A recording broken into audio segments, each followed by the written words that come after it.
kita bersama. Jadi jangan jadikan sepak bola ini sebagai kayak adu kekuatan satu supporter dengan supporter lain. Jadi mari kita sama-sama menikmati pertandingan ini. Mau menang mau kalah itu hal yang biasa dalam.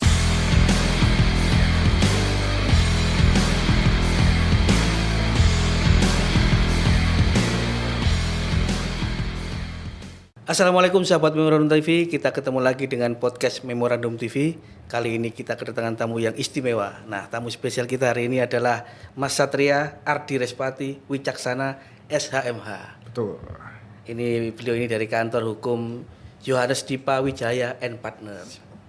Selamat siang Mas. Siang Mas. Kabar baik ya? Kabar baik, puji Tuhan. Saya lihat juga fan sepak bola ini. Fans sepak bola saya dari SD. Dari SD ini. Nah ini kan perkembangan Liga 1 saat ini kan supporter dilarang away. Ini kan juga cukup merugikan karena tim away tidak bisa didukung oleh supporternya. Nah ini kalau menurut Mas Satria ini ya panggilan karimnya ya, apakah larangan supporter away ini melanggar hak asasi manusia untuk misalnya berkumpul dan bersuara? Dilihat dari atau ditinjau dari hukumnya, tinjauan hukum. Seperti apa Mas Satria? Iya. Sebenarnya larangan dari PSSI untuk supporter tamu menyaksikan pertandingan itu kan sebenarnya ada latar belakangnya.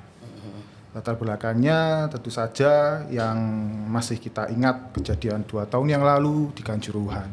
Nah, itu kan menjadi tolak ukur kenapa akhirnya PSSI membuat aturan seperti itu. Jadi sebenarnya aturan itu untuk kebaikan bersama. Jadi PSSI nggak mau ada kejadian yang sama terulang lagi di sepak bola Indonesia. Karena justru dengan adanya kejadian seperti itu yang memakan banyak korban jiwa itu malah bisa dikatakan melanggar hak asasi manusia. Justru tragedi Kanjuruhan itu tragedi Kanjuruhan yang saya maksud. Justru PSSI ini sedang melindungi supporter Indonesia dari hal-hal yang seperti itu. Mengingat waktu itu kan juga sebenarnya tidak ada supporter dari tim tamu, tapi justru kejadian. Bayangkan kalau pertandingan waktu itu disaksikan tim tamu itu malah lebih bisa lebih fatal lagi akibatnya. Jadi semua itu ada latar belakang. PSSI mengeluarkan larangan seperti itu. PSSI juga pasti sudah berkoordinasi dengan pihak-pihak terkait, termasuk salah satunya pihak kepolisian yang memang juga memiliki kewenangan untuk memberikan izin ataupun memberikan larangan seperti itu. Gitu. Nah ini dari tinjauan hukum, sanksi apa sebenarnya yang bisa diterima oleh supporter jika mereka nekat away ini dari tinjauan hukumnya Mas? Ya, kalau sanksi bagi supporter, nah sebenarnya sekalipun nggak ada tim supporter tamu itu kan pasti penjagaan tetap ketat. Iya. Nah, begitu tim tamu supporter tamu ini datang itu kan sudah pasti ada tindakan pencegahan atau pelarangan untuk masuk. Kalau sampai supporter tim tamu itu masuk, berarti mereka ini kan masuknya secara paksa. Iya, ilegal lah. Ilegal, tentu saja kalau masuk secara paksa itu pasti ada sanksi pidananya. Apalagi pemaksaan itu sampai ada kekerasan atau sampai ada pengeroyokan dan lain sebagainya, itu tentu saja sudah tindak pidana murni sehingga bisa dilakukan tindakan terhadap supporter-supporter yang seperti itu. Tragedi ini seharusnya tidak terjadi ya. Menjadi salah satu istilahnya ya, pengingat kita semua. Nah, kebetulan 2 tahun lalu itu ya tragedinya 135 jiwa harus melayang karena kerusuhan itu. Nah, kemungkinan penegakan hukum pidananya seperti apa sih kalau yang melibatkan supporter ini? Iya, tentu saja pasti di sana kan ada pihak kepolisian juga. Jadi bisa ada pengamanan dari pihak panitia, bisa pengamanan dari pihak kepolisian. Nah, jika sampai supporter tamu ini sampai menerobos, melakukan kekerasan, melakukan intimidasi, pengeroyokan, tentu saja pihak-pihak yang menjadi korban bisa langsung melapor, membuat laporan polisi. Sehingga dari pihak kepolisian bisa langsung memproses bagi oknum-oknum yang memaksa masuk itu tadi. Nah ini Mas, tanggung jawab PSSI sendiri kan terjadi insiden ini kalau sudah melarang dan sebagainya, dan akhirnya kalau terjadi kerusuhan lagi seperti apa sih seharusnya? Karena ibaratnya PSSI ini kan sudah pernah kecolongan. Jadi pastinya PSSI akan memperketat lagi aturannya. Seperti itu. Nah dari kacamata hukum menurut Mas Satria, ada kemungkinan nggak PSSI mencabut larangan supporter UE ini? Ya tentu saja peluang ke situ ada. Sekali lagi semua itu kan tergantung dari kedewasaan para supporter. Mungkin PSSI akan terus mengevaluasi dari segala kebijakan yang diambil termasuk larangan ini. Nanti dilihat bagaimana ketika supporter tuan rumah ketika nggak ada tim tamu, supporter dari tim tamu ini masih bisa terkendali apa sudah dewasa atau memang masih sama saja kelakuannya, itu kan akan terus dievaluasi. Kalau sudah tidak ada supporter tim lawan masih tetap berulah, itu kan akhirnya aturan seperti ini kan diperpanjang. Akan ada terus aturan seperti ini sampai semua supporter sepak bola di Indonesia ini benar-benar dewasa. Sama kayak ketika kita melihat pertandingan Liga Inggris itu kan supporter itu sudah nggak ada pagar. Iya betul. Sudah langsung ketemu sama pemain. Jadi itu kedewasaan supporter. Padahal kita tahu supporter Liga Inggris itu brutal. Hooligan. Kalau di luar lapangan ya mereka mabuk-mabukan. Iya. Mereka ya berantem. Tapi kalau sudah sampai lapangan ya mereka cuma mau lihat hiburan kok. Yang penting tetap dalam koridor. Jangan sampai terjadi tindak kekerasan di sana. Apalagi anarkis, apalagi sampai melukai supporter yang lain. Jatuhnya korban ya. Iya.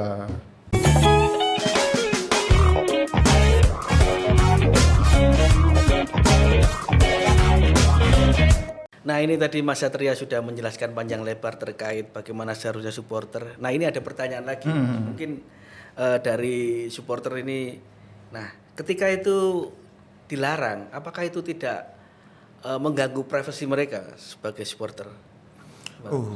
Iya, terima kasih. Kalau privasi saya rasa tidak ada yang terganggu. Itu kan saya rasa itu pilihan untuk mau menonton langsung di tribun atau menonton langsung di TV, itu pilihan. Jadi kalau privasi yang dilanggar saya rasa tidak ada.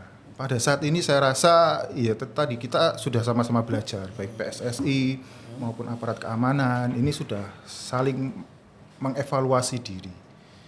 Jadi kejadian di Kanjuruhan ini merupakan pembelajaran yang sangat berharga bagi penyelenggara sepak bola maupun para petugas keamanan. Ya bisa dibilang semua ada kesalahannya. Ya, makanya harus mengevaluasi. Nah, ada nggak kemungkinan class action mungkin yang dilakukan oleh supporter untuk menggugat PSSI secara perdata mungkin karena tidak terima sebab meskipun sudah agak mereda kan, sudah mereda lah istilahnya, mereka masih tetap dilarang UE. Kemungkinan seperti itu ada nggak? Ya kalau bicara soal kemungkinan itu ya pasti ada. Cuma sekali lagi kalau sampai mengajukan gugatan itu kan harus pihak-pihak yang menggugat, istilahnya penggugatnya itu kan harus benar-benar mengalami kerugian. Nah sekarang kerugiannya apa? Beda misalnya kalau yang class action itu kayak pedagang-pedagang kaki lima yang biasanya kalau ada pertandingan itu sepak bola lebih memungkinkan ya. Karena penghasilan mereka berkurang ya mungkin. Itu. Mas Satria, ini kan ngomong masih soal sepak bola lah. Ini setelah supporter kan banyak pihak yang soal naturalisasi. Nah, naturalisasi. Gimana menurut Mas Satria dari segi pandangan hukum pemain naturalisasi ini? Iya. Memang pro kontra ya naturalisasi ini. Cuman kalau dilihat dari segi prestasi memang sudah sangat berbeda. Jadi saat ini timnas sepak bola kita sudah mulai meningkat prestasinya. Sekalipun memang diperkuat oleh pemain naturalisasi, saya rasa itu tidak ada salahnya. Kenapa sampai mengambil naturalisasi? Ini bukan tanpa alasan juga. Pemain-pemain yang dinaturalisasi ini memang memiliki darah keturunan orang Indonesia. Istilahnya tingkatan pertama lah. Iya. Kemarin kan kita juga dengar Malaysia mau menaturalisasi. Ternyata setelah diurut sudah urutan keempat. Nah itu makanya itu. Jadi saya rasa tidak ada masalah. Malah sekarang jadi kita jadi bisa merasakan gimana punya timnas yang hebat itu loh. Dalam Kalau tanda kutip ya. iya, kalau dulu-dulu kan kita kalau main di internasional kan mesti Pesimis ya. pesimis. Saya dulu Ke kalau bulan berapa gitu nonton ya. timnas Indonesia tuh sudah aduh wis lah kalah paling tinggal prediksi kalahnya kebobolan berapa. Itu kalau sekarang Sekarang mana ya iya, bisa cetak gol berapa iya, gitu. greget. Lawan Argentina pun menang. Nah, ini luar biasanya Iya. ya kan. Nah, di balik itu semua kan mesti pro kontra terjadi. Ya. Ya. Nah, supporter punya pandangan tersendiri. Kalau dari segi hukum, naturalisasi itu sebenarnya stepnya seperti apa, menurut Mas Satria kalau dari segi hukum? Ya, kalau naturalisasi tentu saja ada beberapa administrasi. Terus kemudian dari kebijakan di negara yang satunya. Bersangkutan ya. Nah, kalau negara yang bersangkutan selain Indonesia ini ada kebijakan. Kalau istilahnya kan, kalau di Indonesia ini kewarganegaraan ganda itu tidak bisa. Jadi tinggal pemain-pemain ini menyatakan niatnya, menyatakan janji setianya kepada Indonesia, lalu kemudian diurus administrasinya, udah. Kalau memang sudah memenuhi syarat, ya oke, di ACC sama pimpinan negara. Nah, ini memang pro kontra biarlah pro kontra, tapi yang negara yang sudah memberikan ruang kepada mereka, kita kan sebagai penikmat istilahnya. Iya. Nah, ini satu lagi Mas, supporter ini kan kalau seingat saya supporter itu kan bebas, tapi nggak tahu lagi sekarang aturan seperti apa. Kalau pandangan Mas Satria, perlukah supporter ini mempunyai badan hukum? Kalau berbicara soal badan hukum, ya memang akan lebih baik kalau berbadan hukum. Jadi nanti pertanggungjawabannya pun akan mudah. Ketika misalkan ada oknum supporter itu yang berulah, kan bisa diketahui ini dari pihak mana. Anggotanya jelas Ya, terdaftar di mana ada gitu ya. kejelasan. Misalkan dalam bentuk yayasan seperti itu. Jadi kan jelas. Kalau sekarang kan semua bisa mengaku, misalkan katakanlah bisa mengaku bonek. Dia sekalipun ada larangan terus ada oknum yang pakai jersey bonek datang away. Nah, itu kan bisa aja. Akhirnya yang kecatut bonek padahal dia bukan bonek. Ya, contohnya seperti itu. Kalau ada wadahnya itu kan bisa diketahui mungkin dari keanggotanya. Ya, dilihat, oh ini kartu anggotanya ya. iya, nama ini nomor anggota sekian benar anggota ini. Ya, jadi gampang kalau misalkan mau melakukan tindakan itu akan lebih mudah. Seperti itu.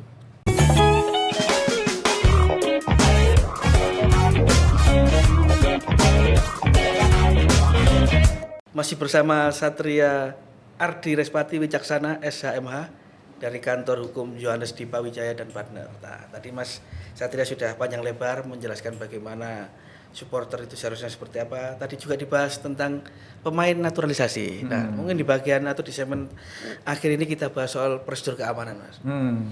Ini kan kalau pertandingan bola di stadion itu kan, banyak keamanannya. Nah, bahkan itu ada satu pemain asing dulu kan saya juga pernah bergelut di sepak bola yang sempat nyeletuk gini, ini sepak bola atau mau perang? Saking banyaknya keamanan.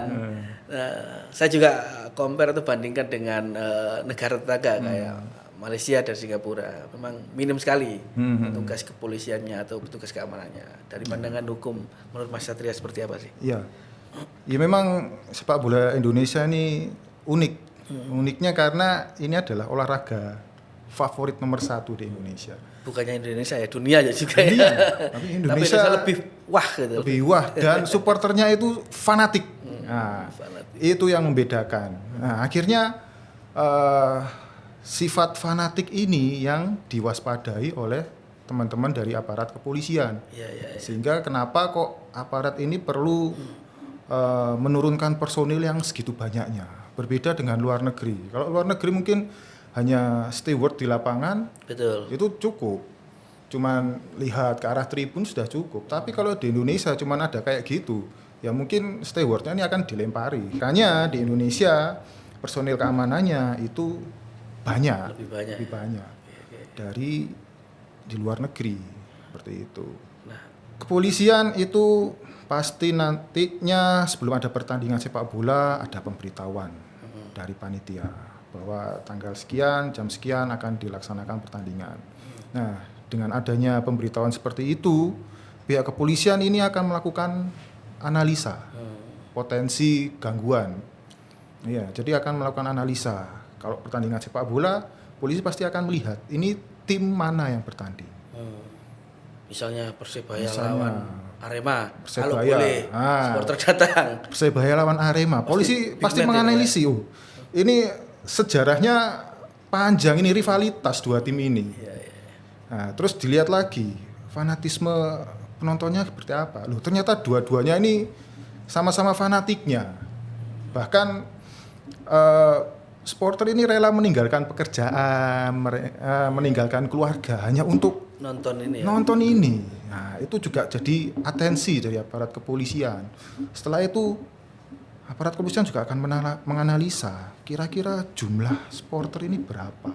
Misalnya full stadion, 40.000. Biasanya supporter di Indonesia itu khusus tim tamu aja itu sudah bisa bikin full satu stadion. Nah, itu juga jadi pertimbangan dari aparat kepolisian. Nah, dari analisa ini kepolisian akhirnya bisa mengambil keputusan apakah pertandingan ini mungkin dilaksanakan. Kalau misalkan mungkin dilaksanakan, apakah mungkin supporter dari dua belah pihak ini, dua tim ini bisa ikut hadir menonton atau tidak? Ataukah hanya salah satunya dari tim tuan rumah atau bahkan dua-duanya nggak boleh hadir? Nah, dari situ akhirnya kepolisian yang akan memberikan izin atas pertandingan itu. Jadi polisi dari kepolisian itu pasti akan melakukan analisa sampai sedalam itu. Jadi sampai kalau kita baca peraturannya itu sampai benar-benar rinci. Jadi apa ya? Jadi ada pra kegiatan, terus kegiatan sampai pasca itu sudah diatur sama Polri. Jadi sampai seperti itu. Jadi saya lihat kepolisian juga nggak mau kecolongan lagi Ya. Kalau supporter ini misalnya ada kerusuhan, nah itu seperti apa sih seharusnya penanganannya? Atau mereka itu memang sendirian atau kan mereka kan bersama-sama ini berkumpul banyak ini? Itu seperti apa biasanya penanganan kasusnya? Kalau penanganan kasusnya kan kita lihat dulu. Ini misalkan tindak pidananya, kita lihat dulu tindak pidananya apa. Kalau pengeroyokan, iya kan pasti tahu siapa-siapa saja. Ya kita nanti akan istilahnya kayak apa ya, mapping lah. Dari sekian banyak supporter kan pasti ada yang kenal satu dengan yang lain. Nah, dari situ nanti bisa dikumpulkan jadi saksi. Nah, sebatas itu. Oke Mas, sebelum kita akhiri podcast kali ini, mungkin ada pesan khusus untuk supporter sepak bola Indonesia berperilaku seperti apa yang tidak melanggar hukum dan sebagainya. Monggo Mas Satria. Oke, jadi untuk supporter sepak bola di Indonesia, termasuk saya salah satunya, ya kita harus lebih dewasa. Sepak bola ini adalah hiburan kita bersama. Jadi jangan jadikan sepak bola ini sebagai kayak adu kekuatan satu supporter dengan supporter lain. Jadi mari kita sama-sama menikmati pertandingan ini. Mau menang, mau kalah, itu hal yang biasa dalam satu pertandingan olahraga. Nah, makanya olahraga itu kan yang dijunjung tinggi adalah sportivitas. Ya, kita mungkin bisa berseteru di sosial media, tapi ketika kita berada di lapangan, ya kita dukung tim kita masing-masing. Ya, yang menjadi impian besar, ini yang ada di pikiran saya, supporter Indonesia nantinya sudah bisa seperti supporter-supporter di luar negeri. Jadi kita nonton itu sudah nggak pakai pagar lagi. Wah, itu yang menjadi dambaan kita semua. Iya, luar biasa. Nonton nggak pakai tanpa pagar pengamanan, tanpa sekat istilahnya. Iya, kita bisa langsung interaksi dengan pemain. Ketika cetak gol bisa merangkul pemain. Wah, itu luar biasa sekali. Itu kalau kita semua sama-sama bisa dewasa, itu yang akan terjadi. Mumpung sekarang prestasi timnas Indonesia sedang bagus-bagusnya sedang bangkit, ini harus diimbangi dengan kedewasaan supporter. Jangan sampai karena mendukung bola jadi terkena kasus pidana ya. Iya, jangan sampai Indonesia terkenal gara-gara ada peristiwa-peristiwa yang nggak mengenakan. Tapi Indonesia sepak bolanya terkenal karena prestasi dan karena sikap dari supporternya. Mudah-mudahan itu menjadi impian kita semua. Terima kasih Mas Satria sudah hadir di podcast Memorandum TV. Nah, sahabat Memorandum TV, demikian podcast kita kali ini. Semoga bermanfaat bagi kita semua. Salam sehat, salam Memorandum TV. Wassalamualaikum warahmatullahi wabarakatuh.